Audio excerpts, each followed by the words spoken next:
Argentina defies everything you know about life. If I had to describe Argentina in one word, I'd say beauty. If I had to describe Argentina in two words, I'd say beauty and decadence. Amongst these buildings lies the best story yet to be told, a story of pain, corruption, poverty and crime, but also one of love, hope, passion and the human element. This is the story of my home country, Argentina.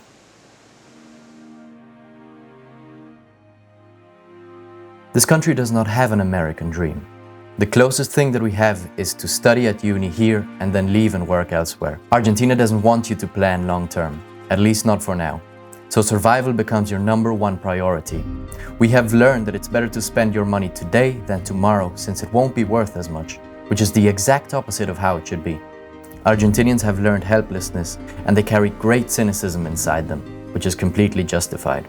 With our recent change in administration, we've received quite a lot of world attention. Whether our president is crazy or not doesn't matter. All we want, or at least 55.69% of us, is for him to get us out of this crisis. And people don't understand the gravity of the situation. Many times I've been frustrated by trying to explain our economy to foreigners just to hear them say, "I get it, our country is the same." Unless you experience 212% inflation per year, shut up. When I left Argentina 4 years ago, $1 American was the equivalent to 60 Argentine pesos. Now, 4 years later, that same USD is equivalent to over 1,100 pesos. And that's at the time of writing this. By the time you watch this, that probably would have changed again, even though, admittedly, it's going down, finally, for the first time in who knows how long. Meanwhile, the minimum wage here is the equivalent of 180 American dollars a month. A month. I know I might make some enemies by saying this, but at this point it's so obvious to the world outside how corrupt our previous government was that my problem might be more with Argentinians than with foreigners. We have what you might call a banana republic. It's surreal. You can't believe what comes out of the mouths of these people sometimes. You might have heard of the senator that sucked on some titties during a meeting. Yeah, that was in Argentina. During our worst years of inflation, you could always catch politicians on TV talking as if Argentina didn't have a problem. Massa, who destroyed our country when he became Minister of Economy, then ran for president in 2023, saying he was going to fix the economic problems that he created. These people are grandmasters in the art of corruption. The Kirchner power couple, Néstor and Cristina Kirchner, are claimed to have stolen $10 billion in the approximate 20 years of their presidency. It's absolutely crazy. The story is corroborated by their accountant, who talked after the famous Cuadernos notebook case. He allegedly moved suitcases with $2 million at a time and has kept up to $30 million in his house. It's absolutely unreal. Someone called Scorsese. There's a real gangster movie to be done here. The story is truly unbelievable. I'll leave a link down below to anyone who might want to read it. The daughter of Cristina Kirchner, our ex-president, who later became vice president and puppet master, has a net worth of maybe $8 million. We also have the famous case of Nisman, an attorney who famously had information that could lead to the arrest of Cristina Kirchner, who appeared to commit suicide right before the hearing. These are just some of the little nuggets of information from our politics. It's just the tip of the iceberg. And new information about these criminals is coming out every single day. Thankfully, now Cristina is banned from ever running for president again. She should be in prison, but hey, I'll take it. When the reign of Cristina came to an end and this new administration got into La Casa Rosada, our version of the White House, they reported it to be completely fallen apart. There was missing artwork, missing furniture, and even a sign saying "No shitting on the stairs." I kid you not. These are the people who governed us for decades. They are animals, people who fiend after money, power, and nothing more. And this is just the crisis I've lived through. We've had worse inflations. There was a time when, if you got to the counter at a supermarket and realized you forgot the milk, by the time you'd gone back and gotten it, the prices would have raised again. There was people whose whole job it was to raise prices all day long. We've also been through El Corralito, a crisis where banks remained with no funds and decided to use the people's money and not pay them back. My grandmother lost all her money in the bank this way, and that's partly why, to this day, she keeps all her reserves in cash under the bed. We've also been through roughly 7 years of dictatorship with daily or nightly kidnappings of people who didn't side with the government. That's what the old Ford Falcon is famous for in Argentina. Kidnapping. During this time we lost the Falkland Islands because we were so unprepared that the hunger and cold got the better of us. That's why people celebrated La Manito de Dios when Maradona used his hand to score a goal against the English. They saw it as poetic justice. Argentina is filled with these stories that are sometimes hard to believe. It's surreal. It's like a fairy tale. But we used to be a world leader, and people forget that. We standardized the coronary bypass, we were the first to start identifying people by their fingerprints, we introduced the first anticoagulant for blood transfusions, we invented silo bags, and much more. We were one of the biggest meat exporters during the Second World War. From the 1860s until the 1930s, we grew immensely quick, economically speaking. We had some of the highest literacy numbers in the world. Nowadays, my sister studies in Germany, and she told me once a teacher asked her if we had TVs down in Argentina. Excuse me? We have one of the 20 largest cities in the world. We'd eat any European city up for breakfast. Of course we have TV. We even have internet, in case you were wondering. Come to Buenos Aires and you'll think you're in Paris. Only our public transport is better. The architecture reminds us of times foregone. But go to Galerías Pacífico, go to San Telmo, to Puerto Madero, to Palermo, to El Obelisco, and you'll feel like those times are still here. This is like the beating heart of Argentina. A bunch of trapped potential waiting to explode. You can see that in the streets too. Never mind New York, this is the city that never sleeps. It's noisy in the best possible way, and it's oh so fun.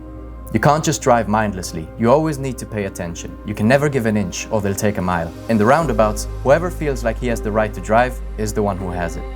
If you're walking across the street and you think cars are gonna stop for you, you've got another thing coming. You barely see people on motorbikes with helmets. You'll see broken down police cars with no lights, or 55-year-old cars like El Renault 12 everywhere. Buenos Aires is a beautiful mixture of crass and finesse. It's so full of life, so organic. You can even notice it in the small things. The sidewalk changes from house to house instead of having one sidewalk for the whole block, with whole tree roots breaking through it and giving it some form of mountainous terrain. There are cables everywhere, mixed with the leaves from the various trees. Technically, it's a hazard, but it's beautiful. Guillermo Francella, the famous Argentinian actor, said it best. Buenos Aires es la mejor ciudad del mundo, pero paradójicamente también puede ser la peor ciudad del mundo. Y ese contraste es lo que la hace tan seductora. Otra cosa que destaca esta ciudad, la gente. Viajé por todo el mundo, conozco muy bien Nueva York, Londres, Tokio, pero la pretensión y la locura de Buenos Aires la hacen absolutamente única. Alguien dijo que era la capital de un imperio que nunca existió.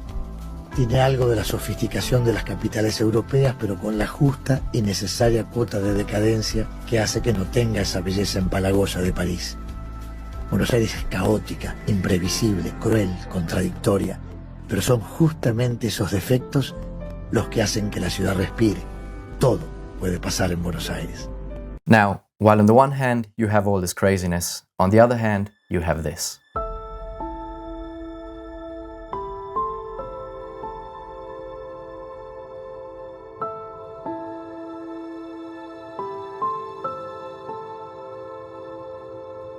There are two sides to this country, a weird dichotomy of which you're constantly reminded of. Argentina feels like Arnar, the great kingdom that once was, that is no more. Once you leave Buenos Aires, you're greeted with these beautiful landscapes, interwoven with simple towns and broken streets, with street lights that don't work, faded political street signs, and bridges that lead nowhere. But it's beautiful. Oh my, how beautiful it is. And no matter how hard we try, it's impossible not to love our country. I forget about everything when I see these mountains, when I see this lake, when I see these waterfalls. When I'm hit with these breathtaking landscapes, suddenly I couldn't care less about anything happening outside here and now. Nothing makes a man happier than a beautiful view. Argentina's nature is like nothing you have ever seen. Our nature is more virgin, more untouched. We have more rough edges, fewer trekking signs, and fewer wooden paths. What other country in the world do you know that has cities, glaciers, forests, jungles, deserts, mountains, lakes, oceans, and Messi? But going back to our people, we famously don't have dinner until at least 9 p.m, and that's early. So you can imagine how well the wake up at 5 a.m. movement would fare here. Neighbors talk with each other, nighttime deep talks are a normal occurrence, and when we finish eating, we stay at the table and chat some more with our friends or family. Everyone in Argentina has a degree in politics, economics, and social studies, and sometimes I hate that, but mostly I love it. Western culture teaches us to always be productive, optimize everything in our lives, never waste time, and always move forward. An extra hour of work is more important than spending time with friends and family because one day I'll be able to afford a BMW. Now, I'm not trying to give the typical capitalism is bad speech, If there's one thing Argentina has taught us, it's the dangers of populism, which has a lot of similarities to socialism and has infected our beloved country for so long. And I actually quite like the Protestant work ethic. I think there's real value to the phrase, idle hands are the devil's work. Slowing down is an art form. And I think, done correctly, it is not at all passive, but a very active pursuit. Slowing down can be gardening, it can't be spending time on TikTok. If you know how to listen, Argentina will tell you this. I'm not trying to say Argentina good, rest of the world bad, although that would be a very Argentinian speech. We have stuff to learn from other countries, and other countries have stuff to learn from us. This place has reminded me of the importance of people, of the human element, of being more human. Because of the economic situation described earlier, and because I love traveling, I don't see myself living here anytime soon. But I do hope to come and visit and bring the teachings of this country with me everywhere I go. Argentina defies everything you know about life. It is a country that forces you to slow down. If you think you're the shit, it will punch you in the face with a dose of reality that not many countries in the world have. It humbles you. It makes you take life less seriously. Here, we apply Murphy's Law as if our life depended on it, because it does. Whatever you thought impossible is absolutely possible here. If cows were to ever fly, Argentina would probably be the first country they would do it in. She's a rough mistress, Miss Argentina. No matter how hard you try to hate her, you always end up coming back.